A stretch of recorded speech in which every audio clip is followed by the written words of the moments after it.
commence par remercier tout le monde d'être présent pour assister à cette conférence inaugurale qui sera présentée par le professeur Harakat. Cette conférence, comme vous le savez, entre dans le cadre de master géopolitique, master coordonné par le professeur Moussa Maki d'abord, master géographie, économique et politique de l'Afrique. Donc aujourd'hui, le professeur Harakat, d'abord je vais commencer par le présenter. Qui ne connaît pas le professeur Harakat, c'est un grand professeur.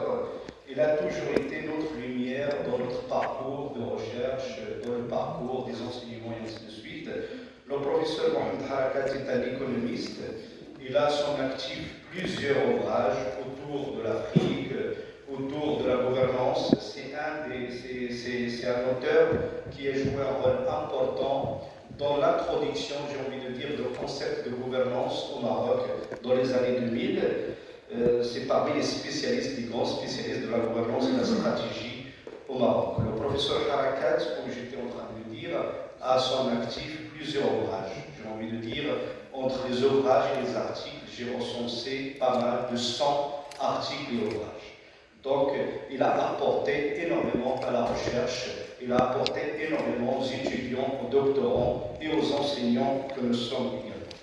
Le professeur Harakat aussi, il avait créé une revue qui continue à exister, une revue qui a de la résilience, la revue REMA, qui joue un rôle très important dans la diffusion des résultats des recherches, aussi bien des recherches menées par des professeurs et doctorants marocains qu'africains ou bien au niveau international. Le professeur Harakat est également directeur de GAMO, le groupe de recherche pour l'Afrique et le Moyen-Orient. Il est également directeur de centre de recherche sur la gouvernance globale. Donc, avant de peut-être donner la parole au professeur Harakat, permettez-moi d'abord d'introduire quelques éléments de problématiques par rapport à quoi on va parler aujourd'hui. Donc, je tiens tout d'abord à dire que nous sommes dans un contexte marqué par l'incertitude radicale. C'est un contexte nouveau. Nous vivons dans un nouveau monde.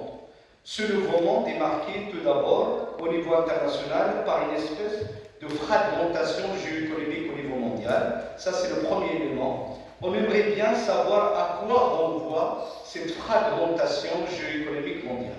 Parce qu'il y a un tiraillement entre les puissances et ces dernières n'arrivent pas à se mettre d'accord entre elles. Et donc, du coup, ça rejaillit négativement sur la gouvernance mondiale. Et tout ce qui rejaillit négativement sur la gouvernance mondiale affecte l'Afrique. Parce que l'Afrique fait partie du monde et l'Afrique, depuis son indépendance, essaye tant bien que mal de s'insérer positivement dans la mondialisation et d'en tirer profit. Force est de constater que cette mondialisation à son tour est en crise. Et en crise, ça ne veut pas dire la fin de la mondialisation, parce que le monde est plus que jamais connecté. Et nous sommes très interdépendants au regard de l'importance qu'a compris ce que l'on appelle les autoroutes de l'information, le transport et ainsi de suite. Donc la mondialisation entre en crise et ce qui se passe au niveau des forums internationaux, au niveau de certaines réunions comme celle des BRICS, comme la réunion du groupe de G20, laisse entendre, on le laisse penser à une espèce d'émergence, de réémergence des mondialisations. C'est-à-dire qu'il n'y a pas qu'une seule mondialisation, il va y avoir dorénavant des mondialisations, étant donné qu'entre les puissances, il y a des divergences au niveau des valeurs, des divergences au niveau des normes, et ainsi de suite. Donc, ce qui me permet peut-être de poser la première question au professeur Harakat est de savoir à quoi renvoie cette crise de la mondialisation.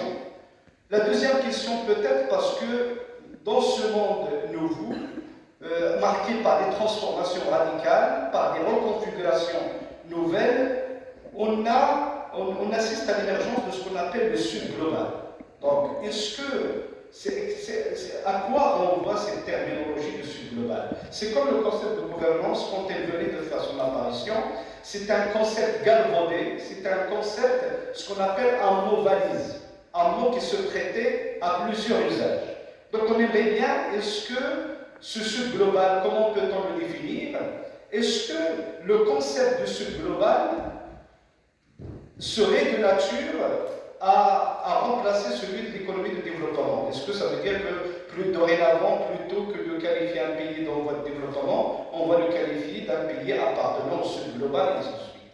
Mais quand on ouvre cette boîte de Pandore, qui est le sud global, on voit qu'à l'intérieur du sud global, il y a certes des pays qui appartiennent au sud, en termes des dynamiques de croissance économique, de configuration institutionnelle, et j'en passe, mais quand même, c'est-à-dire il y a des divergences au sein du sud global. Et donc, la question, peut-être la deuxième question, est de savoir comment l'Afrique se situe dans le sud global.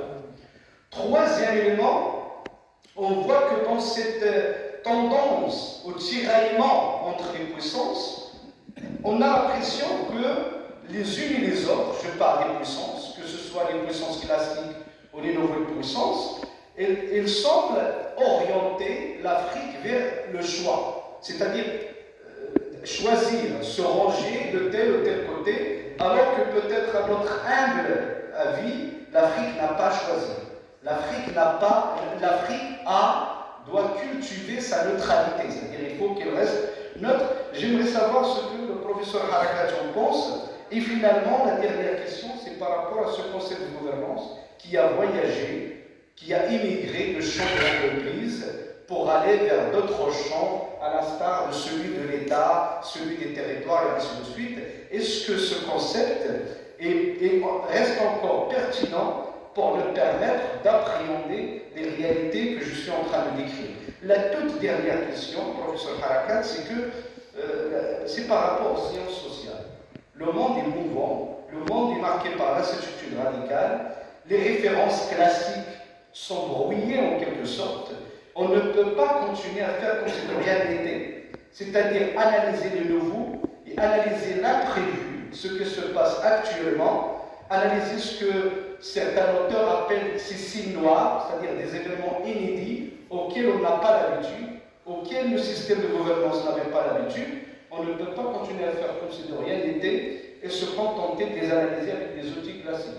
Peut-être en la matière, il y a un effort important à faire par la communauté de chercheurs pour un peu inventer, faire de l'innovation et en termes conceptuels, d'un point de vue conceptuel. Et je crois que quand nous parlons du sud global, nous faisons partie du sud global.